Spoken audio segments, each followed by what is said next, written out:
ค่อยๆขึ้นค่อยๆขึ้นค่อยๆขึ้นไปค่อยๆขึ้นนะ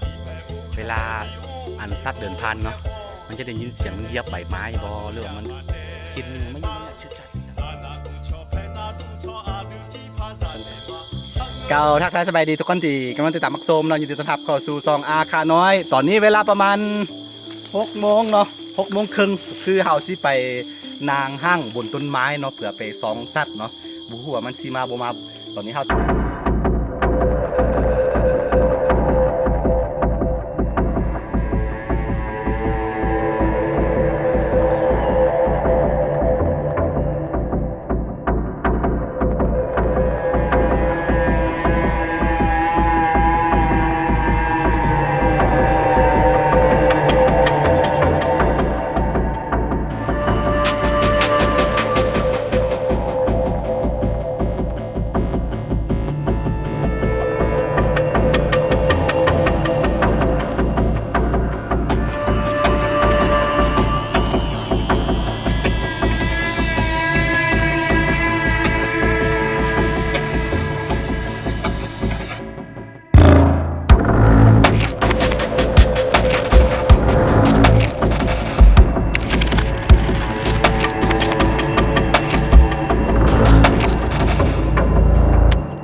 ุกคนตอนนี้เราสิขึ้นต้นไม้ก่อนเนาะว่าสิปีนขึ้นไปบนหางต้นไม้เพราะว่าเวลาขึ้นไปแล้วเราสิโอกาสสิลงมาเนี่ยบ่ลงแล้วเพราะว่ามื้อตอนเช้าจึงลงเนาะเราถือเนาะโอเคเราเป็นยังไงแล้วเจอกันตอนนี้เราสิให้ AB กำพาลาหูเป็นผู้ขึ้นเนาะตอนนี้เราเนาะเนี่ยลองอันนั้นยวงเบิ่งอันพุ่นนี่เนาะเฮือนต้นไม้ของเราหางต้นไม้ของเราเดี๋ยวสิส้มเข้าไปแป๊บนึงยวงพุ่นมันค่อนข้างสูงทีเดียวทุกคนเขาต้องแข่งกับเวลาตัวนี้ต้องขึ้นไปฮอดก่อน7 โมงเนาะโอเคตอนนี้ประมาณ6 โมง7 โมงยังละนั่นแหละไปขึ้นไปเลยค่อยๆขึ้นเด้อเฮาซีโบลงมาเนาะครับมือนั่นทุ่งนี้เช้าจึงลงมาเนาะมือตอนเช้านั่นแหละพี่น้องค่อยๆขึ้นค่อยๆขึ้นค่อยๆขึ้นไปค่อยๆขึ้นนะเดี๋ยวตกไม่เอบีกำพาลาหูเป็นผู้ขึ้นไปค่อยๆขึ้น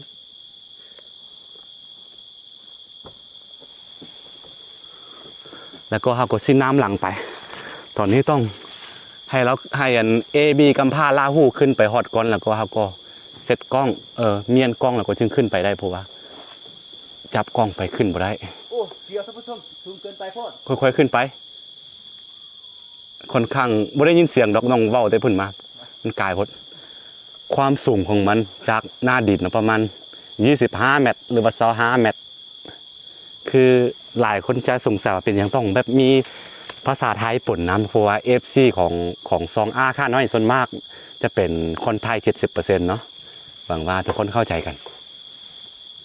โอเคตอนนี้เราซิขึ้นไปสิน้ำคน AB กำพาลาหูไปนี่คือก่อนสิขึ้นไปเฮาต้องบ่เฮ็ดเป็นอย่างนี้พี่เนาะบ่ต้องสูบยาบ่ต้องเฮ็ดเป็นอย่างเนาะบ่ต้องกวนมันบ่ต้องตัดไม้เพราะว่าเฮาก็บ่ได้ตัดไม้พี่มาได้15 วัน16 วันละนี่เสือกตัวนี้คือตอนนั้นเฮา เอาไม้หรือว่าเอาอันตัวหญ้าที่สิไปมุ่งหลังคาเนาะขึ้นไปนี่โอเคตอนนี้ AB กัมพาลาฮูขึ้นไปถึงแล้วทุกคนซีขึ้นน้ำคนไปแล้วเจอกันตอนขึ้นฮอตพุทเอาละทุกคนหลังจากที่เฮาปีนขึ้นมาบนห้างต้นไม้นี่เนาะประมาณจักนาทีป่ะ2-3 นาทีเนาะครับผมมานางพักผ่อนนิดนึงตอนนี้ต้องแข่งกับเวลาส่วงนี้ฮะนะสัตว์ยังบ่มาเถอะประมาณ7 โมงเนาะ7:00หรือว่า19 นาฬิกานั่นเลยทุกคนนี่เขาเอาไฟขึ้นมาเดี๋ยวจำได้เขาก็สิดับหมดเนาะคือนี่ง่ายๆแล้วก็ลืมคือเขาต้องบล็อกต้องขอโทษขออภัยน้ำเสียงเนาะเพราะว่าเขาลืมเอาไมค์ขึ้นมาเนาะเขาไม่ได้ใส่ไมค์ฮะนะเขาไม่ได้ใส่ไมค์แล้วก็เสียงมันไม่ค่อยดีเนาะแม่ละโอเคทุกคนตอนนี้ครับนี่ABลองยวงไปลงมึกยวงได้สิพ่นหน้าดินเนาะแล้วสิลองส้มเข้าไปว่าพ่นไหมกล้องไหมนี่เห็นบ่ค่อนข้างสูงทีเดียวทุกคนเดี๋ยวเวลามีสัตว์มาเนี่ยมันจะได้ยินเสียงเวลาอันสัตว์เดินผ่านเนาะมันจะได้ยินเสียงมันเหยียบใบไม้บอหรือว่ามันกินมันยังมันยุ่งมันยากชืดจัดมาแล้วก็อย่างที่บอกไปเมื่อกี้เราต้องขอโทษขออภัยนำเสียงที่บอได้ยินดีเนาะลืมใหม่มาในบรรยากาศของเราก็คือเขาซีรีวิวอันนี้นิดนึงก่อนซีเฝ้าเนาะเพราะว่าเดี๋ยวเขา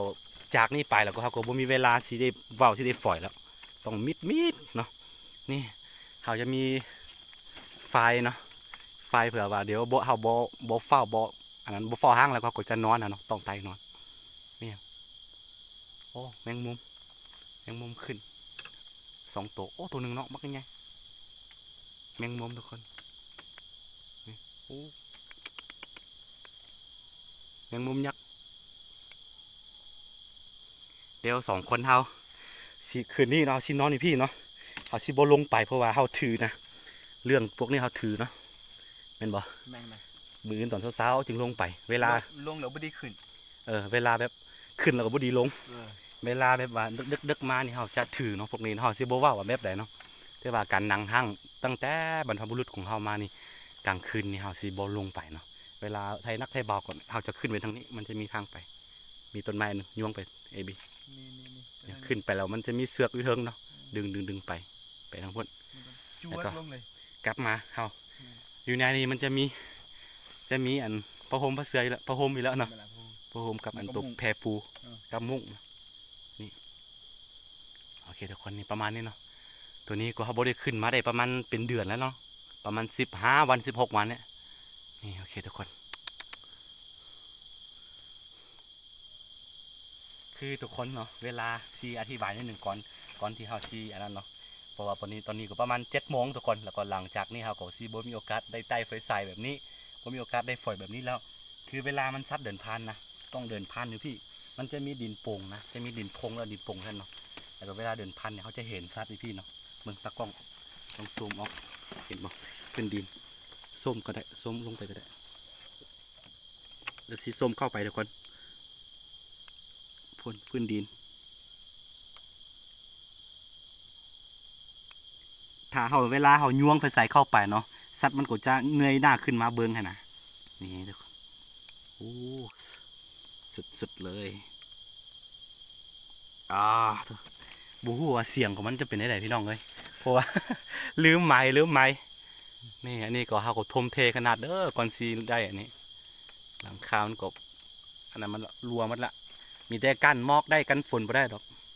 เวลาฝนตกมาก็ถือว่าฮาร์ฟบ่อยซักเห็นเท่าต้องอีกประมาณ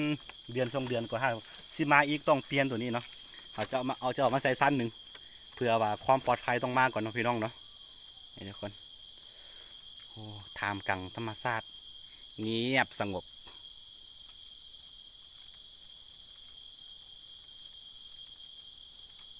โอเคทุกคนเราเจอกันตอนนี้เราซีโบฟอยแล้วเนาะไม่ละ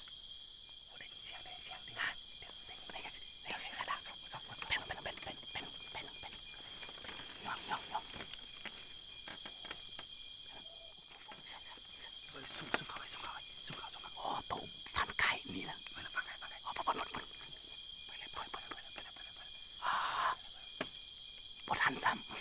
ำตัวฟัน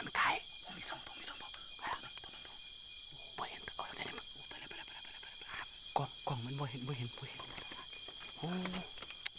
นี่แล้ว โอ้ปลาสองตัว คือมันเป็นอันเขาเอิ้นว่าอย่างโตอย่าง ไก่พันไก่ ฟันใกล้หรือว่าตัวอันภาษาไทยเขาเอิ้นนี่ได้ปะ ภาษาไทยบู เขาเอิ้นว่าจริงบ่แม่นฟันใกล้มันคล้ายๆคือตัวเก้งนะแต่บ่แม่นทุกคน มันตัวฟังกับ เขาเอิ้นว่าตัวจิงโจกอ่ะบ่แม่นจิงโจกกระจงลืมตัวกระจง โอ้ สองตัวเนาะ สองตัวปลาถูกมึงลงไปทั้งกี่หรอก มันไวโพด ไทยบ่ทันทุกคน ปลาเสียดายสุด อันตัวอันภาษาเราวเอิ้นว่าฟันใกล้แต่ว่าตัวกระจงนะทุกคนนางสองตัวมาอันแต่ว่าตากล้องเฮาบ่ทัน เอา โอ้ เขาปลุกฟอยไลน์อ่ะนะเขาถ่ายตรงนี้ลองหนึงก่อน อีกรอบหนึงเนาะ โอเค โอเค เจอกัน คือทุกคนตอนนี้ฮะก็เฝ้ามาได้ประมาณ3 ชั่วโมงเต็มๆเนาะตั้งแต่7:30ตอนนี้ประมาณเที่ยงคืนแล้วประมาณ11 โมงแล้วประมาณ11 โมงแล้วเนาะทุกคนรู้สึกว่ามันบ่มาเลยแหละเพราะว่าเมื่อกี้นี่เห็นกระจงแล้วว่าตัวได้ยินเสียงหมูป่ามันยังพานอยู่เนาะแต่ว่าบ่มาในคงเขตนี่นะได้ยินเสียงหมูป่ามันพานไปมาอยู่แต่ว่ามันเฮาบ่ได้ยินเนาะเฮาบ่มาทางนี้นะก็เลยว่าดังนั้นเมื่อกี้เห็นกระจงมา2 ตัวกระจงแล้วตัวฟันไก่เนาะมันมาพี่แล้วก็แล่นวับไปเฮาไทยบ่ทันนะเฮาไทยบ่ทันเนาะทุกคนก็เลยว่าบ่เป็นหยังเฮาฟ้อมาได้ประมาณ3 ชั่วโมงตอนนี้เฮาก็ถึงเวลานอนแล้วแหละเพราะว่าสิลงไปก็มันดึกเนาะเฮาบ่ลงเนาะกลางคืนนะเฮาสิก็สินอนเดี๋ยวเอาผ้าห่มมันหยังออกมาแล้วก็นอนเลยทุกคนตอนนี้โอ้ยบ่เป็นหยังถือว่าโชคบ่ดีหลายๆเทื่อแล้วทำเป็นอย่างนี้ตลอด ตัวคือกล้องจะนี่เฮาไทยบ่ทันทุกคนเฮายุ่งไฟใส่มันหนีเลยนี่โคตรไป